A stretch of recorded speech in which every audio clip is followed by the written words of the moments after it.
Oi, gente, tudo bem? Hoje nós vamos falar um pouquinho a respeito de coloração e alisamento capilar.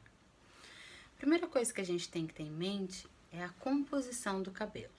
O cabelo é dividido em duas partes, o bulbo e a haste. E o cabelo ele vai crescer a partir do bulbo. Esse bulbo ele contém células da matriz germinal que vão dar origem aos fios de cabelo. E aí, conforme essa matriz amadurece, ela vai dando origem à haste do cabelo. Bom, a coloração natural dos cabelos, ela é determinada geneticamente. Então, a partir dessas características herdadas e da combinação dessas características é que as pessoas vão desenvolver as suas próprias cores de cabelo. Quem é que vai dar origem a essa coloração? Que célula que vai dar origem a essa coloração? Bom, essas células são chamadas de melanócitos e são células responsáveis por produzir grânulos de melanina, principalmente dois tipos de melanina. A eumelanina, que é a melanina verdadeira, é aquela melanina escura, e a feomelanina, que é a melanina clara. E aí, a partir da combinação de quantidades de fel e eumelanina, é que os tons de cabelo vão se diferenciar, dando origem a essa variedade de tons que nós vemos atualmente. Bom, e a coloração artificial? A coloração artificial ela pode ser de três tipos. Ela pode ser temporária, semipermanente ou permanente. A temporária, como o próprio nome já diz, ela tem uma curta duração. Por quê? Porque ela não penetra o fio do cabelo. Ela fica na parte externa da cutícula. Então, quando a gente fala daqueles sprays de cabelo de coloração, é um exemplo de coloração temporária. Aí nós temos também a semipermanente. A semipermanente, ela é também chamada de tonalizante. É aquela coloração que penetra bem pouquinho a cutícula do cabelo, mudando os aspectos de coloração levemente. Ela dura aproximadamente 6 lavagens de cabelo. E por último, nós temos a coloração permanente. Essa coloração, como o nome já diz, ela é muito mais resistente. Ela dura muito mais no cabelo. E ela também tem a capacidade de modificar completamente a coloração desse cabelo. Então, nós podemos ver alguns tipos de coloração permanente de uma pessoa que é naturalmente morena, ficar com o cabelo bem claro ou avermelhado, ou o contrário também, o escurecimento desse cabelo. Mas como que é esse processo? Bom, como eu disse para vocês anteriormente, o nosso cabelo ele tem cutícula. Essa cutícula de um cabelo saudável, ela é fechada. Então, ela impermeabiliza a medula do cabelo. O que vai acontecer? Para fazer essa coloração, a primeira coisa que tem que ser feita é a abertura dessa cutícula. Para que ela seja aberta, agentes oxidantes vão ser inseridos ali e agentes de característica básica. Lembrando para vocês que a escala de pH ela varia de 0 a 14, somente. E no meio dela, 7 é o pH neutro. Abaixo de 7, pH ácido. Entre 7 e 14, pH básico. A cutícula do cabelo, ela se fecha no pH ácido. Então, para que a gente consiga fazer uma coloração penetrar, ou no caso dos alisamentos também, para que o produto capaz de alisar o cabelo penetre a medula do cabelo, essa cutícula tem que ser aberta. Então, o agente que vai abrir essa cutícula, invariavelmente, ele tem o pH mais básico. Tudo bem? Bom, uma vez aberto, é importante que a amônia que é amplamente utilizada nas tinturas. Então, tinturas com amônia são aquelas que conseguem abrir a cutícula e também são chamadas de tinturas permanentes. Existem outros agentes que podem fazer isso, são as etanolaminas, elas também têm essa característica, elas conseguem abrir essa cutícula, permitindo que o agente de coloração seja inserido. Outro ponto importante, no que diz respeito à coloração, é que ela passa por uma reação química. Então, o agente oxidante, no caso a água oxigenada, ela vai estimular essas reações químicas, alterando a coloração do cabelo. E é por isso que é importante o tempo de duração e o tempo de descanso, digamos assim, do cabelo com a tintura. Por quê? Porque é nesse período que essa reação química vai acontecer, vai se esgotar, modificando a coloração do cabelo. Uma vez passado o tempo de coloração, o tempo da reação química que foi feito, essa coloração ela tem que ser removida. Então ela é removida com água. E aí essa cutícula do cabelo ela tem que ser fechada.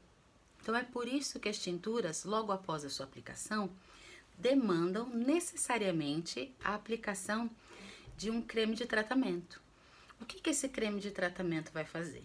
Ele vai devolver aspectos para o cabelo, aspectos nutritivos, aspectos de brilho e, mais importante do que isso, ele vai diminuir o pH do cabelo, ou seja, vai tirar daquele pH básico, vai trazer para um pH levemente ácido, fazendo com que a cutícula se feche.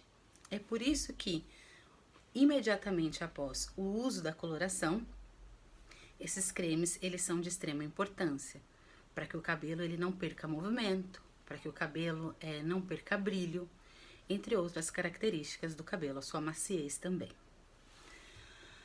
Bom, já os condicionadores, que também são amplamente utilizados, eles são muito parecidos com os cremes de tratamento. Porém, eles têm outros aspectos que podem ser salientados. Eles têm vitaminas, outros agentes corretivos que vão melhorar a textura do cabelo. Alguns condicionadores hoje em dia têm agentes de matização. O que significa isso? Algumas colorações elas podem trazer aspectos diversos ao cabelo. Então, por exemplo, a pessoa que tem o cabelo pintado de loiro, ou pessoas que são grisalhas também, o cabelo acaba ficando mais amarelado. Esses condicionadores matizadores, o que eles vão fazer? Eles vão inserir alguns pigmentos ali e vão controlar essa coloração. Por quê? Porque a coloração ela é feita a partir de um conjunto de pigmentos. Por isso que quando você vai lá comprar uma tinta de cabelo, tem vários números. E esses números indicam a coloração principal, que é o primeiro número, e a coloração secundária, que é da combinação desses pigmentos. Aí os shampoos, condicionadores, matizadores, eles servem para corrigir essa perda de componentes que dão coloração ao longo do tempo. A perda ao longo do tempo desses agentes de coloração. E por último, o alisamento. Bom, o alisamento ele tem algumas características em comum com a tintura do cabelo, a tintura permanente do cabelo. Por quê? Porque a cutícula tem que ser aberta. Então esse aspecto é comum aos dois. Então a cutícula do cabelo vai ser aberta. Como? Com agente de característica básica. Então esse agente vai pegar a cutícula, vai abrir essa cutícula para que o outro produto capaz de realmente alisar, de fazer o alisamento definitivo, possa penetrar. Uma vez feito isso, o produto vai agir e ele vai ser removido. Para que ele estabilize naquele formato, ou seja, para que o cabelo estabilize no formato liso, ele precisa ser fixado. Então, existem alguns agentes de fixação da forma do cabelo. O mais famoso é o formol, que mesmo em pequenas concentrações tem essa capacidade de selar esse cabelo, de selar essa cutícula para que o cabelo ele fique alisado.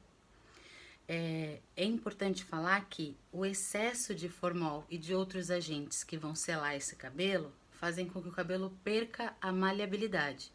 Então o cabelo ele fica parado, fica aquele cabelo liso, só que bem durinho, porque ele perde essa capacidade de movimento. Quem ajuda a fazer a movimentação do cabelo são as cutículas, que devem estar hidratadas, que devem estar condicionadas e devem estar no pH ácido. Então, mais uma vez, o alisamento ele leva o cabelo a ficar básico, com pH acima de 7. Depois de feito o procedimento de alisamento, é feita a selagem do cabelo e a redução do pH desse cabelo para o pH abaixo de 7, um pouco ácido, então entre 5, 5,5, 6, para que essa cutícula se feche e o cabelo volte a ter uma textura mais agradável. Um ponto importante é que o alisamento também pode ser temporário. Esse alisamento temporário geralmente é feito à base do calor. Então, quais são as técnicas de alisamento temporário que a gente conhece? Escova e chapinha. O que elas fazem? Elas esticam, elas desnaturam as proteínas do cabelo por meio do calor. E uma vez, e aí o cabelo ele fica fixado, só que quando a gente molha o cabelo novamente, essas estruturas elas retornam ao seu estado inicial.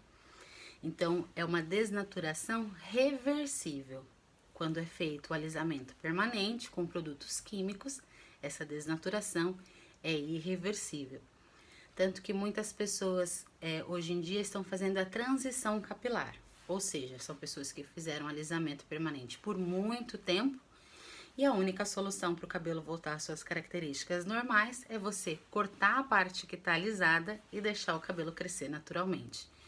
Como isso demora, a gente chama de período de transição capilar. Espero que vocês tenham gostado, espero que vocês tenham anotado todas as dúvidas de vocês. A gente conversa daqui a pouco.